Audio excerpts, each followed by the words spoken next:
Do you want to learn skiing in the upcoming winter season? Then this is the ultimate guide you will ever need to learn skiing in India. In this video, I cover everything from learning it with the private instructor or going to a government recognized skiing institutions, how to apply for them, how much does that cost, and what to wear and what do you learn and everything around it. So without any further ado, let's get started. Okay, how can you learn skiing in India? First, learning on your own. So you can go rent some gear, try on your own, fall and learn.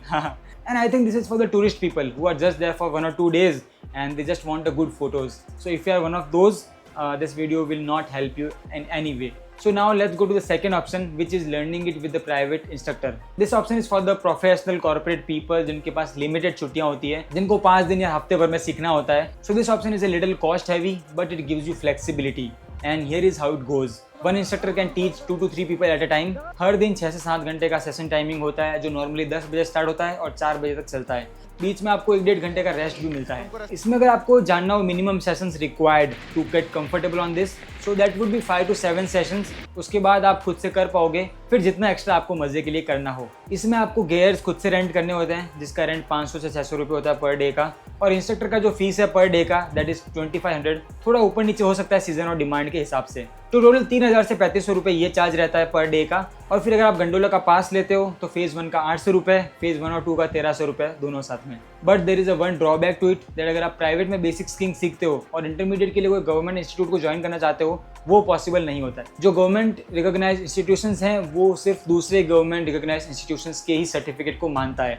So basic, intermediate, advance सारे ये आपको government recognised institution से ही करना पड़ेगा if you want to get into that. Now let's talk about the best way to learn skiing in India, that is via government recognized institution. Let me go a little off script here and tell you why it is the best. So all these government institutions have 14 days courses और वहाँ पे पूरा hostel वाली feeling आती है. हमारे room में 6 लोग थे, बंक बेड था, हम लोग पूरे दिन साथ में चिल करते थे, खाना वगैरह साथ में खाते थे.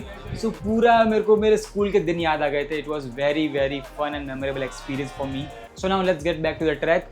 There are many government funded institutions जो ये सारे कोर्सेज बहुत ही ज़्यादा अफोर्डेबल रेट्स में करवाते हैं because they want to promote adventure tourism. So I guess this is the best time to live and learn it. So here are top 3 government recognized institutions. Third is ABVIMAS, second is GIM and WS, and first is IISM. I'll tell you why I've ranked them in such a way. And here are some more institutions if you want to explore your choices.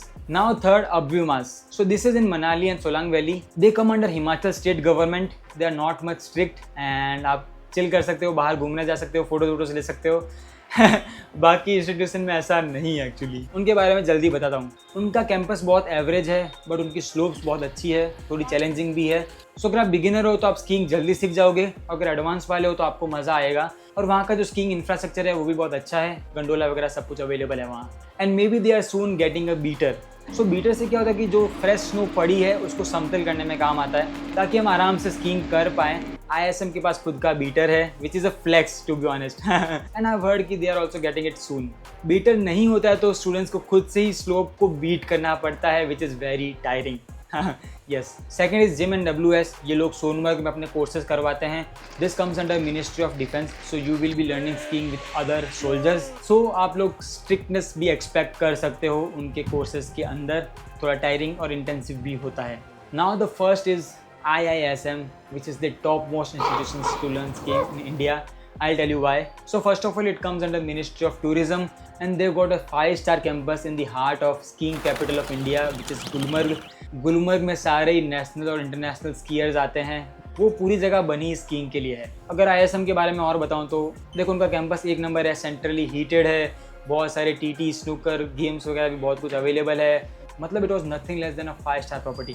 और जो cost के साथ हम लोग उधर रह रहे थे it felt illegal really. So now all these institutions are government funded. इसमें रेशियो ऐसा रहता है कि 8 से 10 स्टूडेंट्स होते हैं पर इंस्ट्रक्टर के बैच में. Now let's see how to apply because all this courses runs on very subsidised rates. तो उनके लिए डिमांड भी बहुत ही ज़्यादा होती है. और अगर मैं IISM का एग्जांपल दूं तो पिछले साल के सीजन में जितने भी स्लॉट्स थे वो सारे के सारे 3 मिनट में बुक हो गए थे. Yes, 3 minute. तो how to apply so that you also get a chance, I tell you. First इन सब की वेबसाइट पे जाओ, एप्लीकेशन डेट पता कर लो और कौन कौन से डॉक्यूमेंट्स चाहिए होंगे वहाँ से देख लो और वो सब रेडी रखो. You can also call them if you want any more info. अभी मैं IISM का बताता हूँ कि मैंने कैसे बुक किया था. फर्स्ट ऑफ ऑल मैंने उनकी वेबसाइट देख ली, सारे डॉक्यूमेंट्स मैंने रेडी करके रखे थे. फिर एप्लीकेशन ओपन डेट भी देख ली थी। और जब मैं बुक कर रहा था, and this is a pro tip, that आप पहले स्लॉट देखना कि आपको स्लॉट दिखा रहा है या नहीं दिखा रहा। अपनी डिटेल ऐसे ही भरना स्टार्ट मत कर देना कि बाद में दिख जाएगा। मेरे साथ ऐसा हुआ कि मैंने पूरा फॉर्म भर लिया और आगे जा रहा था, बट आगे हो ही नहीं रहा था क्योंकि स्लॉट 0 दिखा रहा था। तो मैंने बार बार रिफ्रेश किया, तब तक 0 हो गया था स्लॉट। फिर मैंने दूसरा बैच चूज़ किया, उसके अंदर रिफ्रेश करे जा रहा था, तब मेरे को स्लॉट दिखाया और तब मैंने भरा और तब मैंने बुक किया, तो मेरा बुक हो गया था। So keep that in mind. और इसके एप्लीकेशन प्रोसेस में एक और चीज़ है कि जब आप बुक भी कर दोगे ना, तो आपके पास मेल आएगा अलग से, फिर उस मेल में जाके आपको पेमेंट करना है और उसका कंफर्मेशन ये लोग भेजते नहीं है, which is a weird thing. मैं डिलेमा में था कि मैंने बुक तो कर दिया है, पैसा भी दे दिया है, लेकिन मेरा रजिस्ट्रेशन हुआ या नहीं हुआ। बट रजिस्ट्रेशन हो गया था, and you can also call them later to confirm on this. Okay, now when you should go to learn skiing. देखो, टाइम तो दिसंबर से लेके मार्च तक का होता है स्नो का, बट कभी कभी इस इंटरवल में आगे पीछे भी हो जाता है। तो जैन और Feb would be a optimal months to book for your batch. Now is there any eligibility to appear for this? No, not at all. उनका एक मेडिकल फॉर्म होता है, तो वो आप भरवा के लेके आ जाना। बाकी तो मैंने बच्चे लोगों को स्कीइंग सीखते हुए देखा है, वो हमसे ज़्यादा जल्दी सीखते हैं और हमसे ज़्यादा बेहतर करते हैं। Now let's see what to carry if you are going to learn skiing. So first of all, if you are going Kashmir, carry a postpaid sim और अ प्रीपेड लोकल सिम, वहाँ से ले लेना। Airtel works the best. भाई वहाँ पे 5G इतना मस्त चल रहा था एयरटेल का। जियो का पोस्टपेड होते हुए भी मेरे दोस्तों का अच्छा नहीं चल रहा था। Okay, now let's talk about कपड़े, क्या क्या लेके जाने का। इसको 2 पार्ट में रखते हैं कि स्कीइंग करते टाइम आपको क्या क्या चाहिए होगा, और जब स्कीइंग नहीं कर रहे हो, कम्यूट कर रहे हो या फिर चिल कर रहे हो, बैठे हो, तब आपको क्या क्या चाहिए होगा। देखो, स्कीइंग करना भी एक अलग वर्कआउट है, ठीक है, तो इसमें आपको ज़्यादा कपड़े नहीं चाहिए होंगे, बट कुछ स्पेसिफिक कपड़े चाहिए होते हैं, वो मैं आपको बता देता हूँ। फर्स्ट, कैप को आप जेब में रख लेना, ठंडी लग रही हो तो डाल देना, नहीं तो नॉर्मली गर्मी लगती है तो जेब में रखना, ठीक है। सेकंड, अच्छे सन ग्लासेस या स्कीइंग गॉगल्स, क्योंकि स्नो बहुत ही ज़्यादा लाइट को रिफ्लेक्ट करता है, तो आंखों पे बहुत ही ज़्यादा बर्डन आता है, तो गॉगल्स और sun glasses is a compulsory thing. Third, sunscreen डाल देना 50+++, जो भी आपको बेस्ट लगे, जो भी आपको सूट करे, सनस्क्रीन लेके आना। फिर अपर बॉडी में क्या डालना है, या तो थर्मल या फ्लीस पहन लेना, एक चीज़ काफ़ी है। फिर उसके ऊपर विंड चीटर डाल देना, बस काफ़ी है। इससे ज़्यादा डालोगे तो आप पसीने से लथपथ हो जाओगे। और अगर IISM जा रहे हो तो वो लोग विंड चीटर देते हैं, नहीं तो खुद का लेके आ जाना, और कोई ब्राइट कलर का अच्छा लेके आना ताकि फोटोज भी आपकी अच्छी आए। Yes, now let's talk about gloves. Waterproof और अच्छे लेके आना, नहीं तो बहुत बार आपकी अंगुलियाँ फ्रीज हो जाती है। नीचे क्या पहनना है, स्कीइंग पैंट्स आते हैं अलग से, वो लेके आना, या फिर कोई वाटरप्रूफ पैंट ले आना।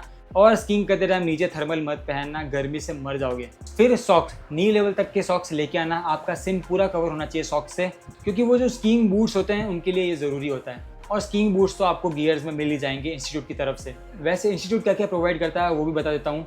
IISM वाले स्की देते हैं, बूट्स देते हैं, स्टिक्स देते हैं और विंड चीटर देते हैं। जिम वाले शायद हेलमेट देते हैं लेकिन विंड चीटर नहीं देते, थोड़ा बहुत डिफरेंस रहता है, बट स्कीइंग और बूट्स तो आपको मिल ही जाएंगे। और जब आप स्कीइंग नहीं कर रहे हो, कम्यूट कर रहे हो या फिर बाहर जा रहे हो या फिर ऐसे ही हो बैठे हो, तब आपको क्या क्या चाहिए होता है। एक -डिग्री का एक अच्छा सा जैकेट ले आना, बाकी कैप, अच्छे शूज़ वगैरह वो सब आपको बताने की ज़रूरत नहीं है। बट वन थिंग, अगर आपको ठंडी से बचना है तो इसकी मेन चीज़ ये है कि आपको लेयर करना आना चाहिए। ऐसा नहीं कि एक -डिग्री का जैकेट डाला तो आपको ठंडी नहीं लगेगी, लेकिन आप 3-4 लेयर डाल दोगे ना, तो नॉर्मल जैकेट भी होगा तो भी आप गर्मी में रहोगे। तो लेयर में देख लो, थर्मल हो गया, फ्लीस हो गया, फिर ऊपर एक स्वेटर हो गया, फिर एक जैकेट हो गया, तो आप you will be good to go. Okay, last moment अगर आप भूल चुके हो, और वैसे अगर आप वीडियो देख रहे हो तो आप अच्छे से प्लानिंग कर ही रहे हो, बट अगर आप फिर भी भूल जाओ तो there is a Decathlon in Srinagar, वहाँ से शॉपिंग कर सकते हो। और देयर इज़ अ मक्का market in Srinagar, clock tower के पास ही है, वहाँ से आप बहुत सस्ते में थ्रिफ्ट शॉपिंग भी कर सकते हो। Okay, now let's talk about the cost. Here is the cost of IISM, here is the cost of gym, and here is the cost of ABVIMAS। देखो, कोई डिफेंस के अंडर आता है, तो कोई टूरिज्म के अंडर आता है, कोई स्टेट गवर्नमेंट के अंडर आता है, तो सबका थोड़ा कॉस्ट स्ट्रक्चर अलग अलग है, but I think they all are very highly subsidised, which is a great thing. Now let's talk about work from home, can you do that. देखो, अगर आप कोई भी इंस्टीट्यूशन में जा रहे हो, so they plan your day in such a way that you make most out of your day, और उसमें खाली टाइम नहीं रहता है। आप पूरे दिन स्कीइंग कर रहे होंगे, फिर थोड़ा बहुत टाइम खाने पीने में चले जाता है, फिर there are theory classes as well, फिर थोड़ा बहुत टाइम बचता है, वहाँ पे लोग बैठ के चिल करते हैं, and you also don't want to miss that as well, right. So I would not suggest कि आप वर्क फ्रॉम होम करो, बट अगर आप मेरे जैसे हो जिनको थोड़ा बहुत करना पड़ता है, then I tell you a thing. First of all, there is no WiFi available, तो वो एक्सपेक्ट मत करना। सेकंड, एयरटेल की सिम रखना अपने पास, तो अच्छा नेटवर्क रहेगा, अच्छे से काम कर पाओगे। And third, I use to wake up at 4 AM, और 4 से लेकर 7 बजे तक मैं काम करता था, ताकि मैं जो और भी एक्टिविटीज़ है, और भी फन है, और भी चिलिंग है दोस्तों के साथ, वो मिस ना करूँ। So that way you can manage if you have to work. बाकी इंजॉय करो, सीखो, गिरो, पढ़ो, उठो और उड़ो। और एक और बात, अगर यहाँ तक वीडियो देखा है, that means you are into adventure sports, so consider subscribing me. See you.